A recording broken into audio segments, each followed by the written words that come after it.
আসসালামু আলাইকুম রহমতুল্লাহ।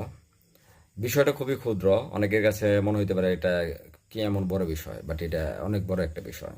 সেটা হলো ধূমপান। আপনি ধূমপান করতেছেন, আপনার ক্ষতি করতেছেন। আপনি আপনার ফ্যাফড়া, কলিজা, আপনার যেটা আছে কি বলবো, ফুসফুস সব এগুলো আপনি নষ্ট করে আপনি মরে যেতে যাচ্ছেন। যান, আপনি মরে যান। I have no problem about that, I have any headache about that. But আপনি অন্যকে কেন কষ্ট দিচ্ছেন? আপনি জানেন এটা যে ধূমপান করে না তার জন্য কতটা কষ্টদায়ক। আপনি যেখানে সেখানে আপনি ধরাই ফেললেন। আপনি পাবলিক প্লেস নাই, কোনো একটা ছোট বড় কাউকে আপনি মানতেছেন না, আপনি ধূমপান করতেছেন, বাচ্চাদের সামনে ধূমপান করতেছেন, চায়ের স্টলে বসে বসে আপনি ধূমপান করতেছেন। কি একটা ভাব, এভাবে ধরেই করতেছেন। চোরায় আপনাদের দাঁত ফেলে দেওয়া দরকার। ইডিয়েট কোথাকার।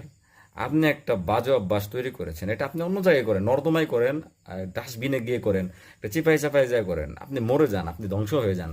I have no headache about that. বুঝছেন? আপনি এটা মানুষকে কষ্ট দিচ্ছেন কেন?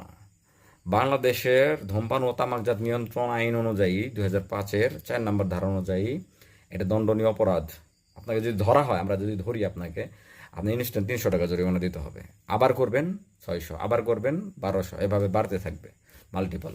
আর আপনি যেহেতু বান্দার হক নষ্ট করতেছেন, আরেকজনকে কষ্ট দিচ্ছেন, এই ব্যক্তি যতদিন আপনাকে ক্ষমা না করবে ততদিন আপনি ক্ষমা পাবেন না, আপনি জাহান্নামী হবেন। সো বি কেয়ারফুল, এগুলা বেহুদা কাজ করবেন না, করলে আপনার একটা জায়গা খুঁজে নেন, পাবলিক প্লেসে না।